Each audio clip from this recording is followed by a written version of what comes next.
I made like 100 today, but was hungry and looking real bummy today. You was bony and looking too funny today. I don't care, niggas still make change. Let's go. That's all I fucking hear, cause I got.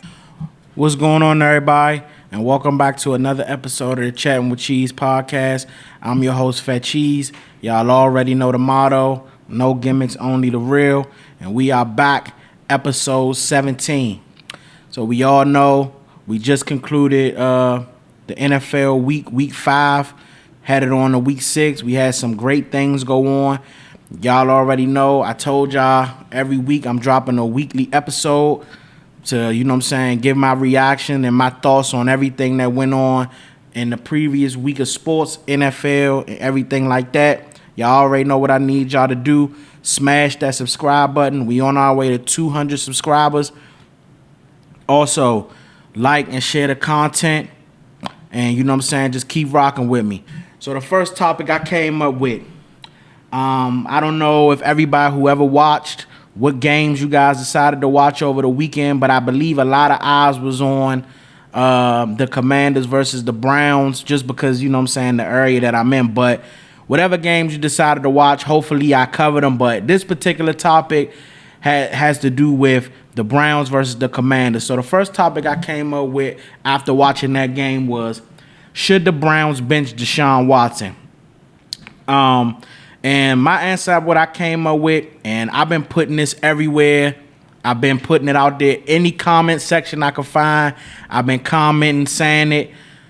Deshaun Watson is the worst starting quarterback in the NFL. I think it's clear as day. Like, I don't think there's any other starting quarterback that's playing worse currently than Deshaun Watson. And it's crazy to me because just to see the height that Deshaun Watson was at when he was in Houston to compare to where he's at right now, I mean, it's literally like night and day. Like, it's terrible. I'm just watching him. He doesn't look confident. He looked like he got a lot going on. If everybody's been following Deshaun Watson for the past couple of years, we all know what's been going on outside, off the field.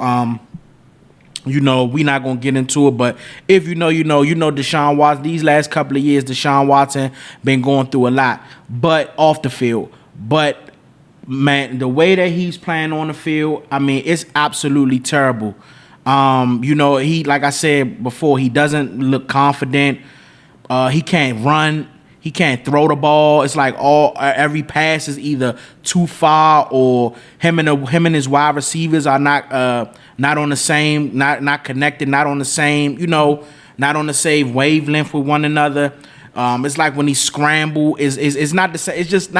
It's not the same Deshaun Watson that you've seen in Houston. And honestly, it's so bad. He's robbing Cleveland, and I feel bad for the Cleveland fans that they got to endure this. This is my second time watching Deshaun Watson play this year. The first time was week 1. I was actually in Cleveland for the Dallas and Cleveland game. He was horrible, and now I just watched him again versus the Commanders, and it was quite the same. It's horrible. The fans are calling for Jameis Winston. Something needs to be done. I don't know. I mean, but you gave the guy $200 million guaranteed, but something has to be done. I mean, I'm gonna just read off his stats. You know what I'm saying, from week 1 all the way until now.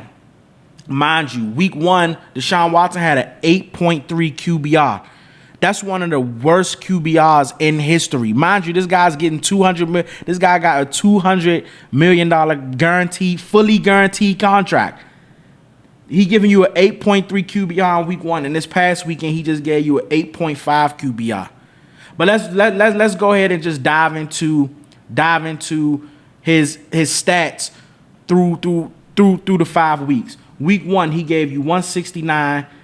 He gave you 169 yards, 1 touchdown, 2 interceptions. He was sacked 6 times. Week 2, he gave you 186 yards, 0 touchdowns, 0 interceptions, sacked twice. With a 78.8 QB rate. The first week was 51.1 QB rate, if I didn't say that. Week 3, he gave you 196 yards, 2 touchdowns, 0 interceptions. He was sacked 8 times with an 89.5 QB rate. Week 4, he gave you 176 yards, 1 touchdown, 1 interception. He was sacked 3 times, the 84.9 QB rate. And then week 5, he gave you 125 yards, 1 touchdown, 0 interception. He was sacked 7 times. And I already said the 8.5 QBR. Now, granted, the offensive line has not been protecting them that well. But it's been times that I've seen Deshaun Watson with clean pockets, and he's still not getting it done. He's still not able to make the throws necessary. It's like he can't read. He's not reading the defenses very well. And then it was something. And honestly, I think the team has just. I think Deshaun Watson has honestly quit on himself, but I think the team is quitting on him. Anytime you have your head coach trying to go for it on a 4th down, and you already walking to the sideline with your head down, just killing the confidence of the team. You know what I'm saying? It's demoralizing to know we paid this guy to come in and we thinking that he's gonna change the fortune of this franchise, and you're getting these kind of you're getting these kind of performances. And I honestly feel bad for Kevin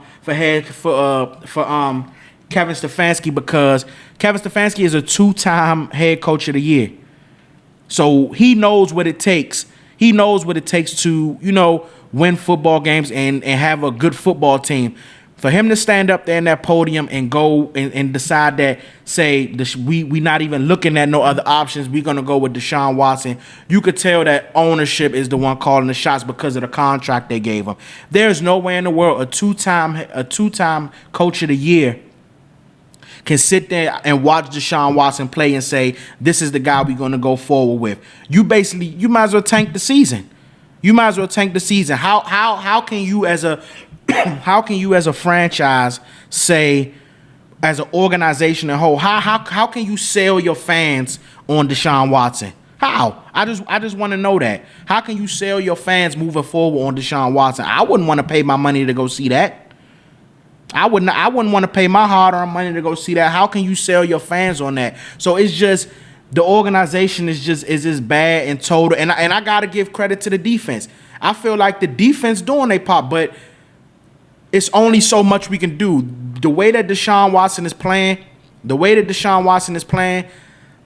defense damn near has to play a perfect game in order. The defense have to hold the offense under 10 points in order to win games the way that Deshaun Watson is playing. It's like they can't do nothing. They getting turnovers, they getting 3 and outs, but it's like when your offense come out there and they going 3 and out just like that, we got to go right back on the field, or he turning the ball over.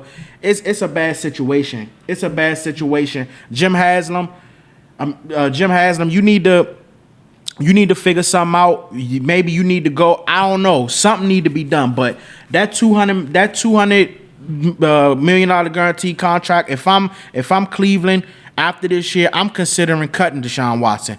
I don't know what I know it'll be a huge cap hit. I think if it's post June 1st, it'll be like a 90 million plus something cap hit. But I think if it's after June 1st, it'll be like 82 or 87 million, something like that.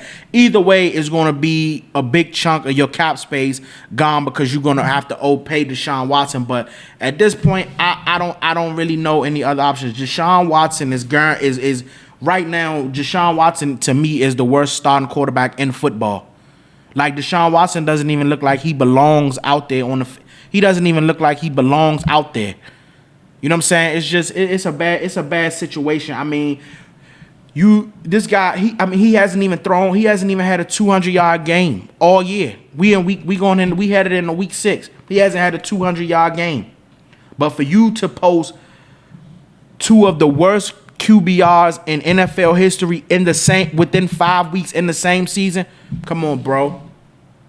And I just seen a quote from Jonathan Allen from the Commanders, who just played him, who said he believes it's something in his head. It's something going on in his head. And like I said, we know what Deshaun Watson is going through with his legal issues and everything like that. But unfortunately, when you get on the field, all we see is your jersey and the name on the back, bro. And right now, it's awful. Like I said, this right here may be one of the biggest dips that we've seen in NFL. This may be one of them, because like I said, when Deshaun Watson was in Houston, Deshaun Watson was arguably a top 5 quarterback in the league. Some people may have had him rated higher than top 5, maybe top 3. And for you to do this complete 360, you in Cleveland, and you looking the way that you look, man, I'm sorry. I feel sorry for you Cleveland fans. Any Cleveland fans that watch this show, I just want to say I send my apologies to you because y'all don't deserve this. I know y'all was expecting to get Deshaun Watson. You thought maybe for once, you know what I'm saying, our fortune would change because, you know, Cleveland has been quarterback hell, you know, but it's crazy. But I tell you one thing, you know who's smiling right now? Baker Mayfield. Y'all ran him out of town. Y'all drafted him number 1. You know what I'm saying? Don't get me wrong. Baker came in a little cocky. You know, you had Hugh Jackson, like he was trying to prove a point and all that. But at the end of the day, and I said this on a couple episodes back, you gotta let these quarterbacks develop. Now, answer me this question right now. I guarantee you, if you was to ask 10 Cleveland fans, I guarantee you, y'all would rather have Baker Mayfield right now over Deshaun Watson. I guarantee it. Right now, Baker Mayfield is 100 times better than Deshaun Watson. 100 times. And all 32 teams would take Baker Mayfield over Deshaun Watson right now. So, I mean, it's unfortunate. I'm sorry, but my answer to that question, if I'm the Browns, I'm benching Deshaun Watson. I'm starting Jameis Winston, and after this season, I'm finding a way to go ahead and get him out of there. If I'm the Browns, I'll go ahead and just move on. But you know, we gotta wait and see what happens. They say they gonna move forward with him as they starter. I don't think that's gonna end very well, but we'll see what happens. Moving on to my next subject, and this is how I know that this is meant for me, because every day I'm about to shoot, some breaking news happen. But what's crazy about this specific breaking news is I was already going to talk about this subject, and then look at God. The breaking news happened, and now this is what it is. So earlier today, the Jets fire head coach Robert Saleh. The Jets kind of got off to a rocky start. They're currently 2-3. They just lost this past Sunday to the Minnesota Vikings. Aaron Rodgers threw a game-sealing interception. And it's just been rough. So Robert Saleh had a 20-36 record as the head coach. They currently 2-3. He never reached the playoffs with the Jets. 6 different quarterbacks in his tenure as head coach, and it's just been bad for Robert Saleh. But I'm gonna be all the way honest, and I'm gonna cut straight to the chase. This guy Aaron Rodgers written all over it. I mean, it's rumors coming out all over the place saying that Robert Saleh was maybe planning on getting rid of Nathaniel Hackett. We all know Nathaniel Hackett is Aaron Rodgers' guy. They was in Green Bay together. Aaron Rodgers went to the Jets. After Nathaniel Hackett was a horrible head coach in Denver, Aaron Rodgers brought him on board. This guy Aaron Rodgers written all over it. And I'm not taking up for Robert Saleh by any means. I don't think Robert Saleh was doing the best job or whatever. But let's be realistic. This man had 6 different starting quarterbacks in his tenure as head coach of the Jets. Now, I want to ask all my Jets fans out there a question. Any head coach in the NFL, I'm going to run down these names. Tell me what head coach you can name that will have success with any of these guys. Zach Wilson. Mike White. Joe Flacco. Trevor Siemian. Tim Boyle. These are the quarterbacks that Robert Saleh had while he in his tenure head coach with the Jets before Aaron Rodgers. And let's remind you that Aaron Rodgers ruptured his Achilles the first game of his debut game with the Jets last year on the second or third play of the game. So this is what Robert Saleh had to deal with. I don't think there's any head coach. Listen to them names that I just riddled off. Now, mind you, Joe Flacco, he can come in and give you a win here and there. But come on now, let's be honest. I mean, he led the Browns to the playoffs last year. But ain't nobody expecting Joe Flacco to you know what I'm saying, lead you to the promised land. You know what I'm saying? I mean, but besides Joe Flacco, even let's say we take Joe Flacco out the equation, Zach Wilson. We've seen what Zach Wilson is. Mike White. He had some flashes here and there, but let's be real. Come on now. Trevor Siemian. We seen what he is. We seen him in Denver. Trevor Siemian is a float around backup. Tim Boyle. I mean, come on now. And then you give this man a prima donna, and mind you, I love Aaron Rodgers. Aaron Rodgers is 41 years old. You give this man a prima donna, Aaron Rodgers. You allow Aaron Rodgers to bring over Nathaniel Hackett as the offensive coordinator, who was horrible as a head coach in Denver. You have to deal with Aaron Rodgers. You could tell the relationship between, they could say whatever they want in the media. You could tell the relationship between Robert Saleh and Aaron Rodgers wasn't always there. And you know what I'm saying, they probably had their little issues. But come on now, look who we talking about. Aaron Rodgers, one of the greatest quarterbacks ever, but he's also one of the biggest divas in sports, period. And I think, I think Aaron Rodgers probably got wind. Maybe that Nathaniel Hackett was on the hot seat. That's his guy. And I think he made the call and went up there and got Robert Saleh fired. Like I said, I'm not by any means taking up for Robert Saleh. I'm not saying Robert Saleh was a great head, good head, nothing.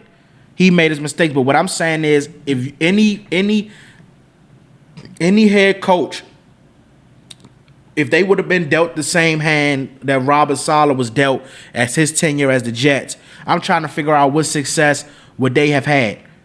I mean, you drafting guys that you really don't need. Once again, another organization just like the Browns. I think the top 3 most dysfunctional organizations in the league: Panthers, Jets, Browns. You could put them in whatever order you want to. I think those are top 3. It's more than that, but I think you could put them in the top 3. But like I said, I just find it crazy. And then let's just also address the elephant in the room. Aaron Rodgers hasn't been playing good. Last time I checked,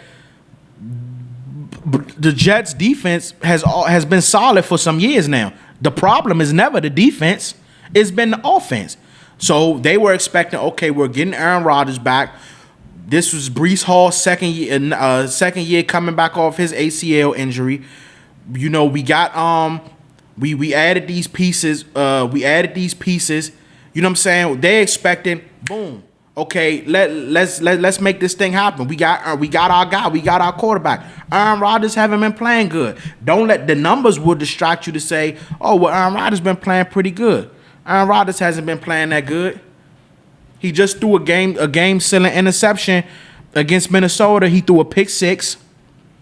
He was throwing it all over everywhere, missing throws.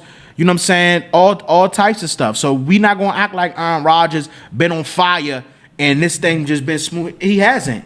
But mind you, I'm going to give him some grace because he is coming back off missing an entire year from an Achilles injury. And then, you know what I'm saying, he 41, he 40 plus years old. So I'm not saying that. I mean, honestly, they don't have no other options but Aaron Rodgers. But let's not act like, you know what I'm saying, the problem is the offense. Even though Robert Saleh is the head coach, Robert Saleh covers the defense. The defense is always solid. Even last year, the defense was keeping them in games.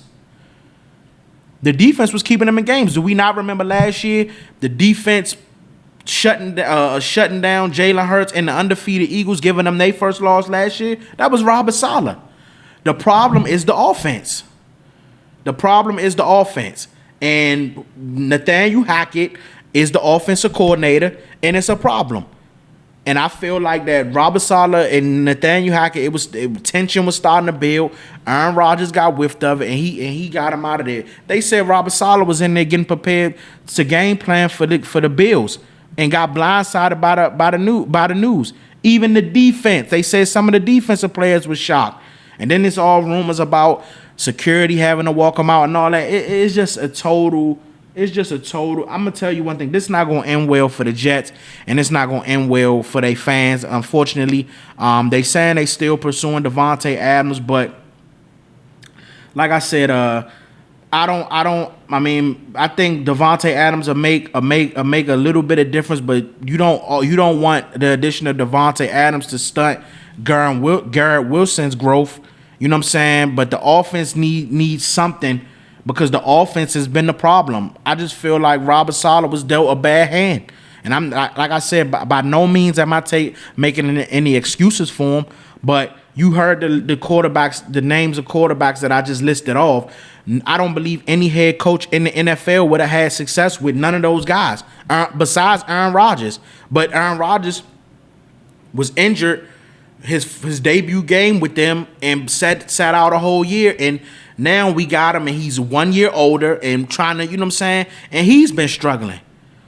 So I just feel like it was a bad situation altogether. I think Robert Saleh will land the job, not a head coaching job. I believe he can go anywhere and be a defensive coordinator because, like I say, he put solid defenses out there, and I think it's unfortunate. I don't know what direction they'll go in. I seen something about Bill Belichick. I doubt that just because I don't think him and Aaron Rodgers would mesh very well. But we got to just wait and see what direction the Jets decide to go in. But it's unfortunate. I guess we just that's just the nature of the business, man. That's just the nature of it, man. So we just got to wait and see what happened. And I wish nothing but the best for Robert Saleh and his future endeavors, man. Moving on to my next topic.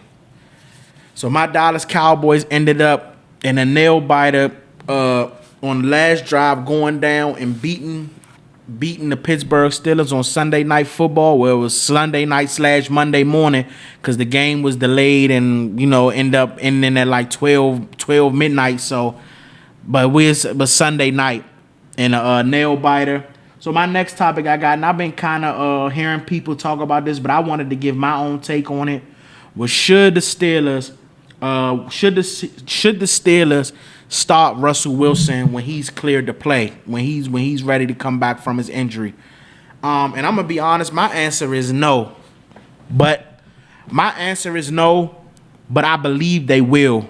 And the reason why I believe they will is just I believe people will clamor for Russ, but I don't think that Russ gives Pittsburgh a better chance to win than Justin Fields is currently doing. Yes, Russ may throw it down the field a little bit more, but other than that, I mean, me personally, I don't really see where Justin Fields has been that bad to where he should be replaced. If you remember, before the season started, I had an episode where I talked about if I felt Justin Fields, who should be the starter. And I said Justin Fields, and I don't think Justin Fields has been doing that bad of a job. My only critique of Justin Fields that I think he can do a little better is, you know, push the ball downfield, maybe try some more of them deep shots, stuff like that. But as a total, I don't think Justin Fields has been playing bad at all to be replaced by Russ, and I don't feel like Russ gives Pittsburgh such a bigger chance at winning than Justin Fields do.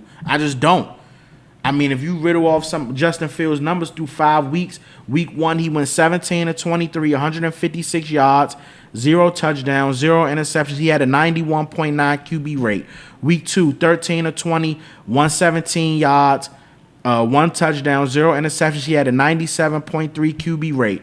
Week 3, he went 25 of 32 with 245 yards, 1 touchdown, 1 interception, a 96 QB rate. Week 4, to me, which was his best game, which he almost brought the Steelers back to win this game against the Colts and end up coming up short. He went 22 of 34, 312 yards, 1 touchdown, 0 interceptions. He rushed for 2 touchdowns and had a 104 QB rate.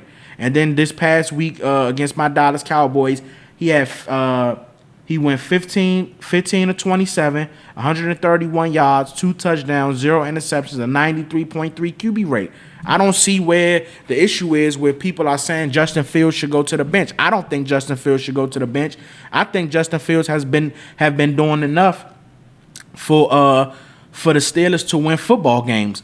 And I don't think Russ makes that big of a difference if you put Russ in replace of Justin Fields. Besides, Russ will throw maybe a little bit more deep balls. The problem in Pittsburgh is the run game is horrible. Najee Harris has been bad this year. They don't have no run. They don't have a run game. So it's hard for Justin Fields to really, you know what I'm saying, get off or run any type of play. Nobody's scared of the run.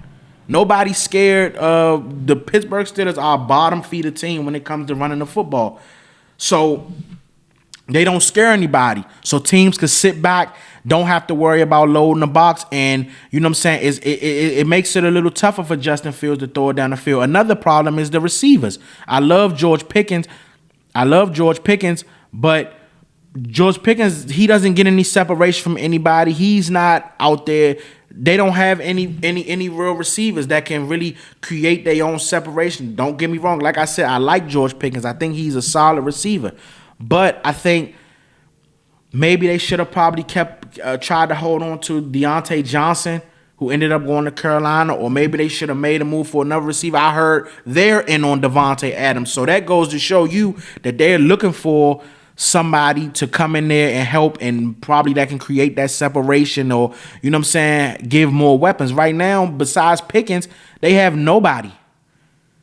Through 5 weeks. You know what I'm saying? Justin Fields has thrown 3 touchdowns, but I mean, besides Pickens, they really have nobody. Nobody else scares you. And Pickens, he's more of a big guy who can, you know what I'm saying, go over the top and, you know what I'm saying, jump balls and all that. Pickens is not really somebody that creates a whole bunch of separation, or, you know, that's the type of guy that they need. Amari Cooper is somebody, well, I don't know if the Browns are trading in the division, but they need to go out and try to get another wide receiver. And I think the biggest problem to me is the running back. Najee Harris has been horrible. I mean, he's been bad. Let's just call a spade a spade. He's been bad. So I think that kind of makes it a little harder on Justin Fields to, you know, push the ball down the field. But I don't think Justin Fields has had a terrible year. I mean, let's be realistic. If they come back and, man, well, if it was a fifth, we'd be drunk. We know that. But I mean, you know, they were sitting at 3-1. Let's just say, for instance, if they end up beating, if they do happen to come back and beat the Colts and end up winning that game and then lose, you looking at 4-1. And I think Pittsburgh will be number 1 in their division. Right now they 3-2, I believe, tied with Baltimore. But I don't, like I said, Justin Fields to me has been putting them in position to be able to win games. So I don't see why replace him with Russ. Like I said, I don't think Russ gives you a much bigger dynamic than Justin Fields currently does. I don't think you could insert Russ and then all of a sudden people will say, oh man, now Russ is back. That makes Pittsburgh a Super Bowl contender. I doubt it. If I'm them, I would try to figure out anything we can do to maybe make the running game better, and I would try to see if we can go ahead and add another receiver and to help him out. But I think right now, if I'm Pittsburgh, once Russ is cleared to play, I think I'll rock with Justin Fields until, you know what I'm saying, otherwise then I say, okay, then you can make the switch if Justin Fields maybe starts making too many mistakes or something like that. But right now, I think he playing good ball. But somebody tell me if I'm wrong. I could be tripping. But if I'm them, I'm sticking with Justin Fields, and I'm going to see if there's anything that we can do to improve the offense. You already know Mike Tomlin and the Steelers, they're going to put a solid defense out there. You already know that. The main thing is get that offense straight.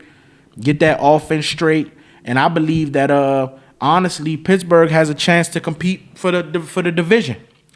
So we just got to wait and see what happens when that time does come and Russ is cleared. Like I said, I don't think it should happen, but I think it's a big possibility that in a couple of weeks we could be looking at Russ as the starting quarterback, and I think that'll be a mistake. But tell me what y'all think in the comments, and you know what I'm saying, I might look at a couple and, you know, give my opinion on it. Moving on to the next topic, and this is going to be I got one more after this, but that's predictions. But moving on to my last topic before predictions, and this we gonna switch to college football. Now, y'all know me, and y'all know one thing about me: if I say something and I want to go back on it, I'm not afraid. I'm not afraid to admit it. So last week, and I just actually posted a short talking about Travis Hunter, and I said that I felt Travis Hunter should be the number 1 pick. No, I'm standing by that. I feel like Travis Hunter should be the number 1 pick going into the NFL draft next year. I feel 100%. I'm standing on that. But what I also said was I feel like Travis Hunter should be the front runner for the Heisman Trophy. I was wrong about that, and I apologize. I like you a lot, Travis Hunter, but the front runner for the Heisman Trophy should be Ashton Jeanty, from the running back from Boise State. Ashton Jeanty has been a monster this year so far so far in this season. I'm not gonna lie to you. I haven't watched a lot of Boise State, but I just kept, for these past couple of weeks, I kept hearing this name. I was looking at mock drafts, and I was like, who is this running back from Boise State?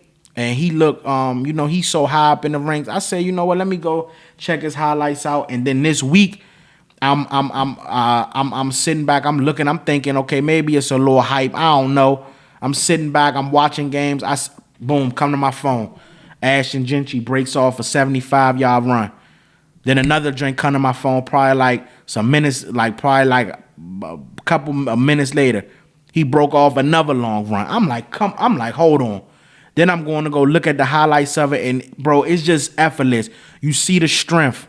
You see the once he gets out in the open field, ain't nobody catching him. You see the elusiveness. This guy has everything that you would want in a running back. So far, what I could say for the past couple of years, I haven't seen running backs come out that you can literally tell that they're gonna be. You can see the immediate impact off the rip. You had that with Saquon at Penn State. You had that with Zeke at Ohio State. I'm trying to think. I can't think right now of some other ones, but those are the two I can think of at the top of my head. This dude is the real deal.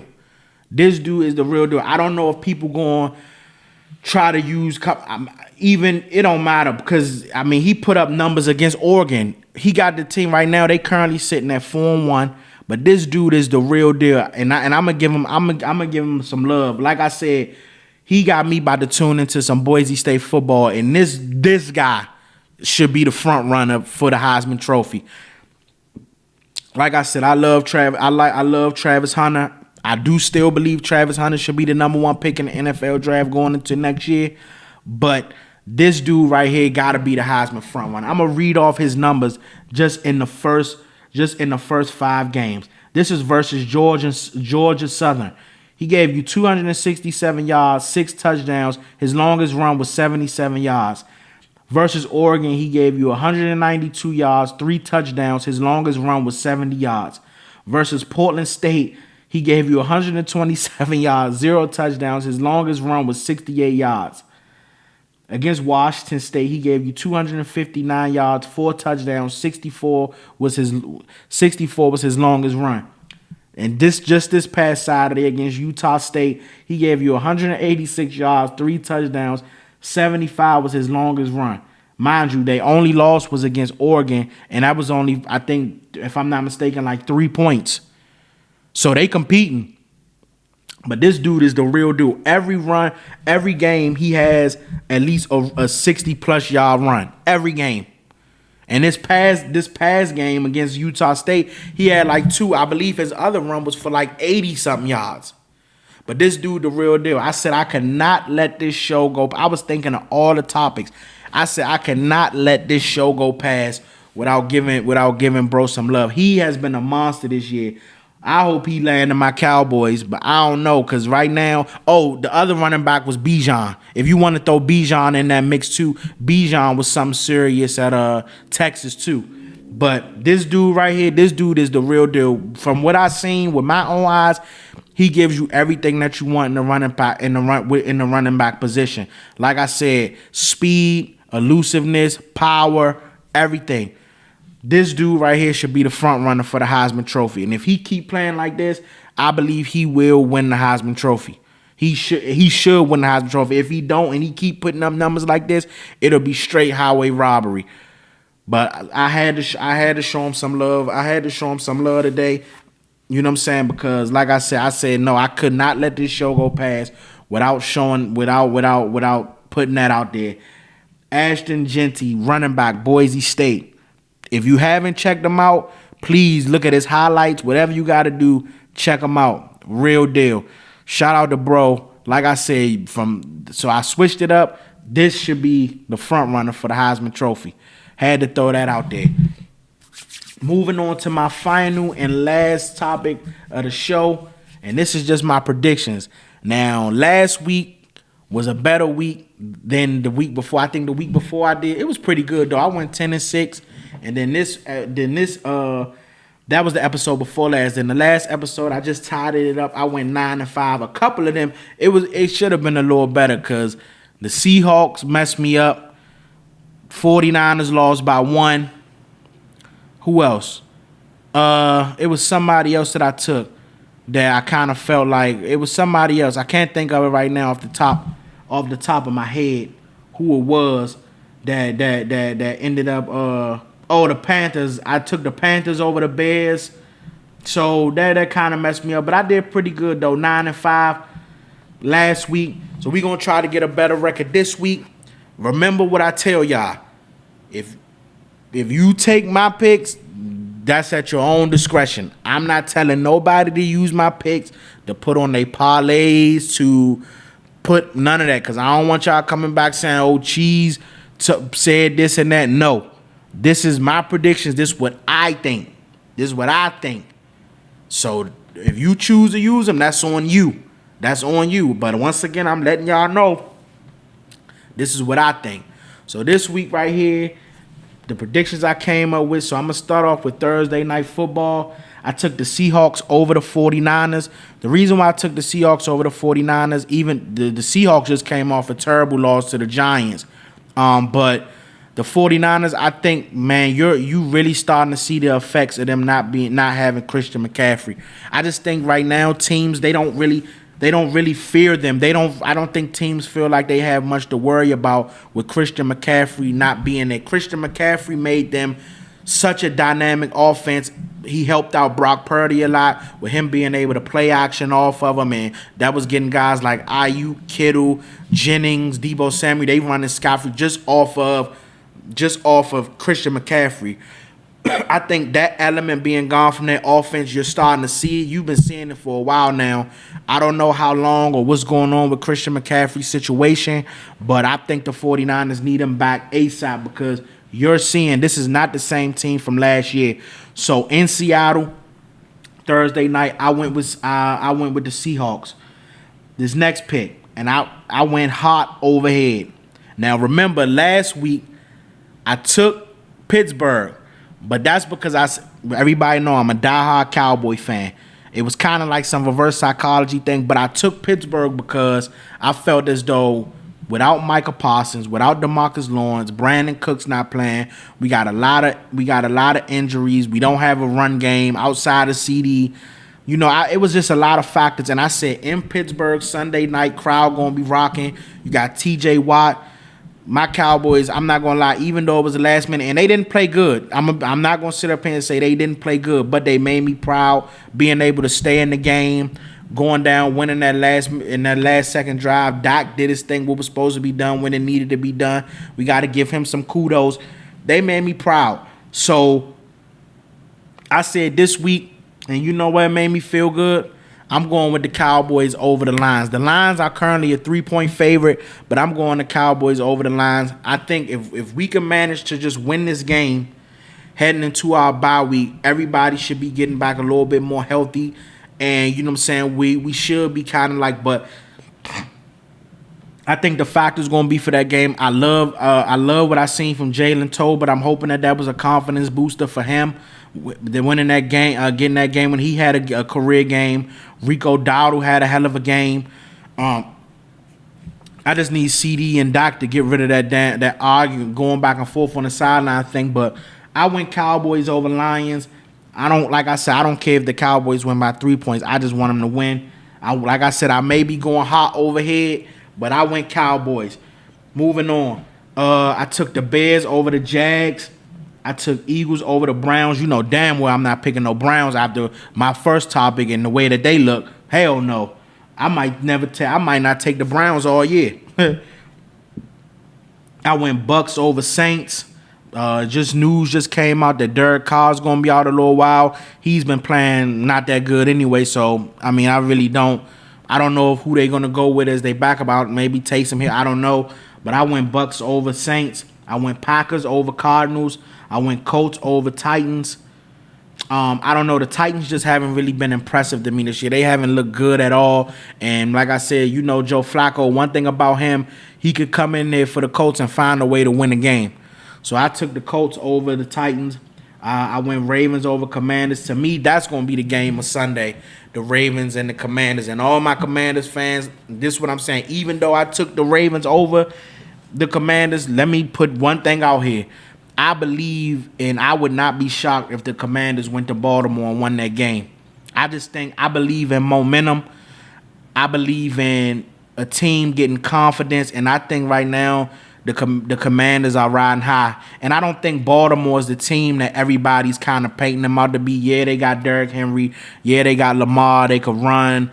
You know, they always got to. But, I mean, you've seen them allow teams to have their way with them. The Bengals was beating them all this past Sunday, and they managed to come due to a missed field goal and Joe Burrow throwing a costly interception. The Ravens was able to, you know what I'm saying, come back and win that game. But the Ravens allowed my Cowboys to get back in the game. We know the Ravens will allow a team to get back into the game. They just haven't been that same unit that we're used to. I picked the Ravens, but I would not be shocked. Jaden Daniels is playing out of his mind. To me, he's the leading candidate for MVP right now. Anybody you could argue that maybe top 3. He's in the discussion for the MVP as a rookie. That's saying a lot anyway. He's playing out of his mind. The team is playing out of their mind. I picked the Ravens, but I would not be shocked if the Commanders went to Baltimore and won that game. I took the Texans over the Patriots. I took the Broncos over the Chargers. Broncos are playing some really good football too with Bo Nix and that defense. They look solid. I took the Steelers over the Raiders. I took the Falcons over the Panthers. I took Giants over the Bengals. And I know people like, but the Giants just had a huge win on the road in Seattle. Against Seattle was 3-1. The Bengals have just been struggling all year. I don't have any trust in them. The defense is not really that good. Joe Burrow has been getting a lot of passes. He's been putting up numbers, but they've been losing. So, I mean... And I don't know. I don't think the Bengals, this is one of them years. I know usually the Bengals had those slow starts and they're able to pick it up and, you know what I'm saying, and get it together. This is one of those years I'm not seeing it right now. So I went Giants over the Bengals. And for this Monday night, this one was kind of hard for me because I felt like both of these teams are struggling. I know I apologized to the Bills a couple of episodes ago, but now you're starting to see what I was talking about why I felt like the Bills were not going to be a contender this year, because now you're starting to see that Josh Allen is struggling without a number one. He doesn't have that person he can throw the ball to consistently or that can give him that big play when he needs it. You're starting to see that now. But I went Bills over Jets on Monday night because, like I said, I think the Jets with firing Robert Saleh, but I just don't think Aaron Rodgers have been playing that good. The offense hasn't looked good. The defense has been solid, but the offense hasn't looked very good. They got to get their situation. They got to get their stuff together. And now with Robert Saleh, you know what I'm saying, being fired, I just think it's a lot going on. I don't know if they're gonna, they said they're still gonna pursue Devontae Adams. We just gotta wait and see what happens with that. But I took Bills over Jets, but that's another one I wouldn't be shocked if the Jets pulled that one out on Monday night and won that game. We just gotta wait and see. So that's it right there. Those are my predictions. For, and I might have said week 5. I'm sorry if I did. Those are my week 6 predictions. Those are my week 6 predictions for this upcoming week. I hope you all have a fantastic week. Like I said, do not forget to smash that subscribe button. Do not forget to like and share the content. Y'all already know the motto. No gimmicks, only the real. I appreciate everybody for rocking with me. Y'all have a great rest of y'all week. Be safe. I appreciate y'all.